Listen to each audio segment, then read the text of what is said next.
Hi అండి. నమస్తే. Welcome back to our channel. ఈరోజు మన వీడియో వచ్చేసి బియ్యపిండి మురుకులు. సింపుల్‌గా ఇంట్లో తయారు చేసుకునే బియ్యపిండి మురుకులు కరకరలాడుతూ క్రిస్పీగా రావాలి అంటే ఈ టిప్స్ ఫాలో అవుతూ చేయండి. పర్ఫెక్ట్ మురుకులనేవి వస్తాయి. చాలామంది మురుకులు చేస్తుంటే గట్టిగా వస్తాయి. అలాగే ఆయిల్ కూడా ఎక్కువగా అబ్జర్వ్ చేసుకుంటాయి కదా!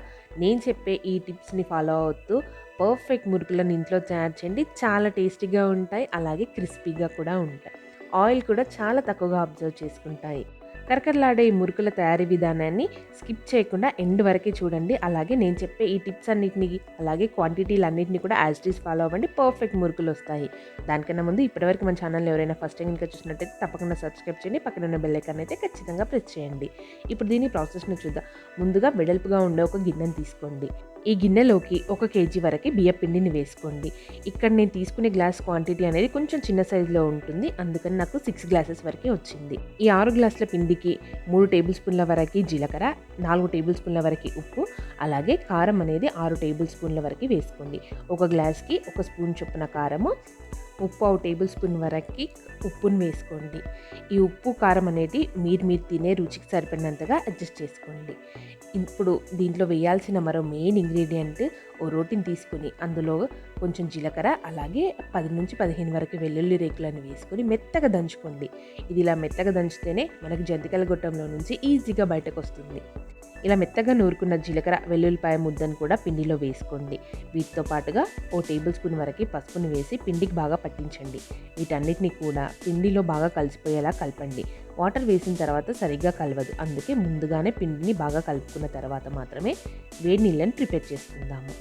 ఇప్పుడు ఒక స్టవ్ ఆన్ చేసుకుని ఒక బౌల్ పెట్టుకుని అందులో 3 గ్లాసుల వరకు వాటర్ వేసుకోండి. మనకి ఇక్కడ పిండి అనేది 6 గ్లాసులు అయింది కదా! అందుకు మనం 3 గ్లాసుల వరకు వాటర్ వేసుకుంటున్నాం. అంటే ఒక కప్పు పిండికి సగం కప్పు వరకు వాటర్ వేసుకుంటే సరిపోతుంది. ఈ వాటర్ కాస్త వేడెక్కిన తర్వాత 1.5 గ్లాస్ వరకు నువ్వులను కూడా వేసుకొని రోలింగ్ బాయిల్ అయ్యేంత వరకు మరిగించుకోండి. ఇలా మనకి ఫుల్గా మరిగిన తర్వాత స్టవ్ ఆఫ్ చేసుకొని వేడి వేడి వాటర్ని పిండిలో వేసేసుకోవాలి. ఇలా వేసుకున్న తర్వాత పిండిని వేడి నీళ్ళతో బాగా కలుపుకోండి.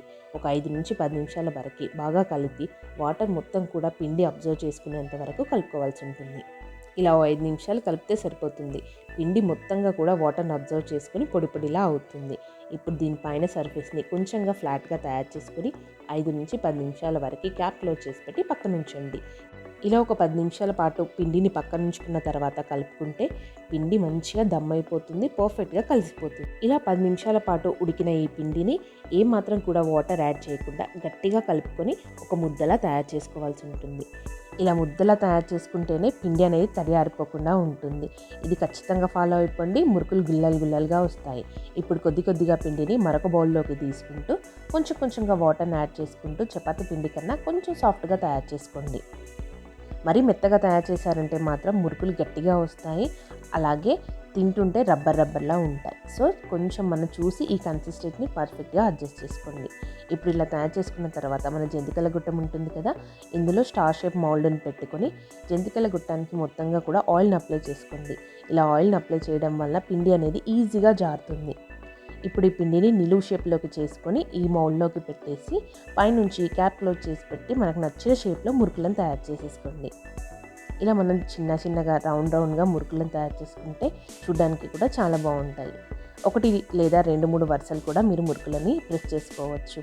ఇలాగే మిగతా మురుకులన్నింటినీ కూడా ప్రెస్ చేసుకున్న తర్వాత ఆయిల్లో వేసి డీప్ ఫ్రై చేసుకోవడమే. ఈ మురుకుల్ని ప్లాస్టిక్ కవర్ మీద కానీ కాటన్ క్లాత్ పైన కానీ మాత్రమే మురుకుల్లా ఒత్తేసుకోండి.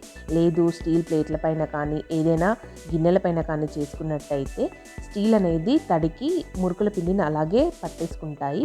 మనకు తీయడానికి అంత ఈజీగా ఉండదు. ఇప్పుడు డీప్ ఫ్రైకి సరిపడినంతగా ఆయిల్ పెట్టుకొని ఆయిల్ బాగా వేడెక్కిన తర్వాత మాత్రమే మురుకులను వేసుకోవాలి. ఇలా బాగా వేడిగా ఉన్న ఆయిల్లో వేస్తేనే మురుకులు గుల్లలుగా క్రిస్పీగా వస్తాయి. ఆయిల్ మనకి పర్ఫెక్ట్గా కాగకపోతే మాత్రము ఖచ్చితంగా మెత్తగా వస్తాయి. రెగ్యులర్గా మురుకులు చేసుకునే వారికైతే వీటి పర్ఫెక్ట్ కన్సిస్టెన్సీ అనేది తెలుస్తుంది. కొత్తగా చేసుకునే వారైతే ఇలా కొంచెం కలర్ చేంజ్ అయిపోయిన తర్వాత నురుగ మొత్తం తగ్గిపోయి నార్మల్గా ఆయిల్ ఉన్నప్పుడు వీటిని ఆయిల్లో నుంచి తీసి సపరేట్ చేసుకుంటే సరిపోతుంది.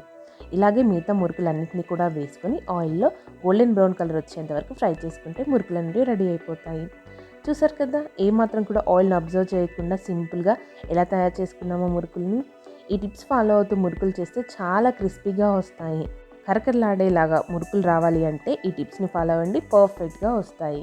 ఈ సంక్రాంతికి ఈ మురుకుల రెసిపీని మీరు కూడా ఇంట్లో ట్రై చేసి ఎలా వచ్చిందో నా కామెంట్ సెక్షన్లో చెప్పండి. అలాగే ఇప్పటివరకు మన ఛానల్ని ఎవరైనా ఫస్ట్ టైం కనుక చూసినట్టయితే తప్పకుండా సబ్స్క్రైబ్ చేయండి. సబ్స్క్రైబ్ చేసిన వాళ్ళు పక్కనే ఉన్న బెల్ ఐకాన్ అయితే ఖచ్చితంగా ప్రెస్ చేయండి. ముందుగా సబ్స్క్రైబ్ చేసిన వాళ్ళైతే డైలీ ఫాలో అవ్వడానికి ట్రై చేయండి. ఈ వీడియో కనుక మీకు నచ్చినట్లయితే తప్పకుండా లైక్ చేయండి, షేర్ చేయండి. మరిన్ని మంచి మంచి రెసిపీస్ కోసం మన ఛానల్ అయితే ఫాలో అవ్వండి. Thank you friends, thanks for watching.